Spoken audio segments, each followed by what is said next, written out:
बोलिए श्री सद्गुरुदेव की जय। सद्गुरु श्री कबीर साहेब की जय। विश्ववंदनीय संत सम्राट बंदीछोर सद्गुरु श्री कबीर साहब जी, मेरे हृदय मंदिर के आराध्य परम पूज्य सद्गुरु श्री महान साहब जी, पूजा के योग्य सभी संत समाज, मैं चरण कमलों में सिर झुका के 3 बार बंदी करता। साहेब बंदगी, साहेब बंदगी, साहेब। साहब ने कहा है कि बिना विचारे जो करे सो पाछे पछता है, काम बिगाड़े आपनो जग में होए हसाए। बिना विचारे जो कार्य करते हैं वो काम भी बिगड़ जाता है और जग में हंसी होती है। तो विचार के ही काम करना चाहिए, और यदि अपना विचार काम ना दे तो विचार मानों से भी सलाह लेनी चाहिए। जो लोग विचार मानों से सलाह नहीं लेते, अक्सर उनका काम बिगड़ता ही है, और थोड़ा बहुत नहीं बिगड़ता, बहुत बिगड़ता है। इसलिए कोई भी काम करें विचार के करें।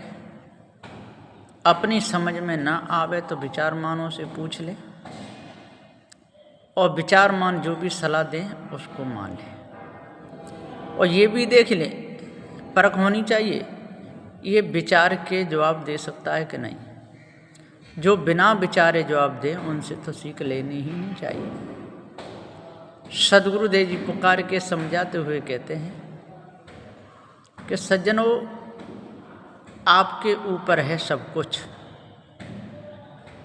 आप चाहें अपने जीवन को बिगाड़ें, चाहे बनाएं।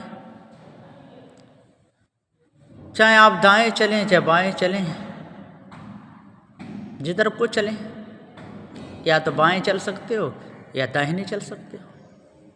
और कहाँ चलोगे?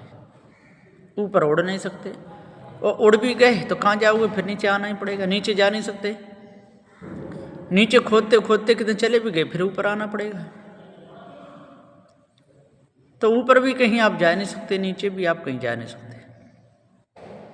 इसी भूमंडल पर दाएं और बाएं चलते रहोगे। तो विचार करने की भूमिका है ये मनुष्य देह।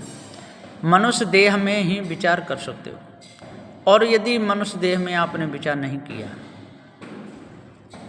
तो यहाँ पर आप जूते भी खा सकते हो, और गले में माला भी पड़वा सकते हो, ऊंचे सिंहासनों पर बैठ करके उपदेश भी दे सकते हो, और जेल की भी हवा खा सकते हो। वो आपके ऊपर है ना। तो विचार करके कोई भी काम करो, विचार करो, देख कर करो, बात करो। और संत गुरुजन जो इसके मर्मज्ञ हों उनसे पूछ लो, पूछने में कोई घाटा नहीं है। और जड़ चेतन के भेद को आप जान लोगे तो आपके अंदर से भ्रम में मिट जाएगा। ईश्वर क्या है ये भी बात समझ में आ जाएगी, ब्रह्म क्या है ये भी बात समझ में आ जाएगी, आत्मा क्या है ये भी बात समझ में आ जाएगी, ये सारी कल्पना किसकी है ये भी बात समझ में आ जाएगी, कल्पना करने वाला कौन है ये पूरी बात समझ में आ जाएगी। और जब तक आप पक्ष में रहोगे, पछापछी में, तब तक आपके कुछ भी समझ में नहीं आएगा। जो पछापछी में रहते हैं उनके कुछ भी समझ में नहीं आता है। पछापछी में ही उनका पूरा जीवन निकल जाता है। तो सद्गुरुदेव जी कहते हैं भैया पछ को सबको छोड़ना चाहिए, क्योंकि कल्याण की भूमिका ये मनुष्य देह ही है, और दूसरी तो है नहीं। योगी लोग तो तालू से जीव टिकाते रहते हैं। योग समाधि करें मुनीश्वर, तालू जीव टिकाया हो, अनहद बाजा फूल कमल का ताम में जीव लुभाया हो। उसमें भूले रहते हैं, मिलता क्या? कुछ भी नहीं, है ना। तो योग समाधि करें मुनीश्वर, बड़े बड़े मुनि योग समाधि करते हैं, तालू से जीव टिकाते हैं, और वहाँ से बूंद टपकती है, उसी को अमृतपान कहते हैं। कितनी बड़ी भूल है ये, बहुत विशाल भूल है सज्जनों, हैं। तो योग समाधि करें मुनीश्वर, तालू जीव टिकाया हो, और अनहद बाजा फूल कमल का ताम में जीव लुभाया हो। शून्य में करता कायम करते। अब कहते हैं ये शून्य है ना, ये करता है। कितनी बड़ी इनकी बुद्धि फ्री है। बिल्कुल ऐसा मालूम पड़ता है कि कहीं शराब पी के भांग खा के अति नशा करके कलम चलाई, शून्य में करता कायम करते। राम नबी कथ गाया, कोई राम की कल्पना कर बैठा, कोई नबी की कल्पना कर बैठा, राम नबी कथ गाया, शून्य में करता कायम करते, राम नबी कथ गाया हो। परख आधार अमान भूमिका ताका भेद न पाया हो, जागृत स्वप्न सुस्पृति तुरिया, जीव अध्यास बनाया हो, मानंदी का भास देकर धद्धर जन्म गंवाया हो। 5 तत्व जीवन आदि भेद गुरु से पाया हो, और भूल मिटे गुरु मिले पार की, पारख निज परखाया हो। सदबुद्धे जी कहते हैं भैया बिना पारक ज्ञान के आपकी भूल मिटेगी नहीं, और बहुत विशाल भूल है।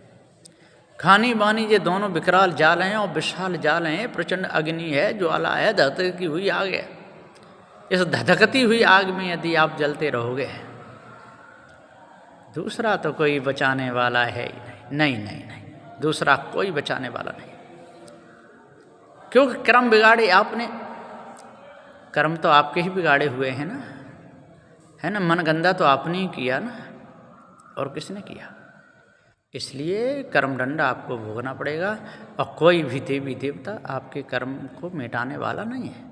क्योंकि जिनको आप देवी देवता कहते हो, जिनकी तरफ आपको वो है, उनको भी अपने अपने कर्मों का दंड भोगना पड़ा, तो आपके वो क्या मिटाएंगे, कभी नहीं मिटाएंगे। इसलिए आज पारखी संतों से मिलो, और पारखी संत ही आपको युक्ति बताएंगे। सत को मत छोड़ो, नैया सहज पार लग जाएगी, गुरु को मत भूलो, नैया सहज पार लग जाएगी। बोलिए श्री सद्गुरुदेव की जय।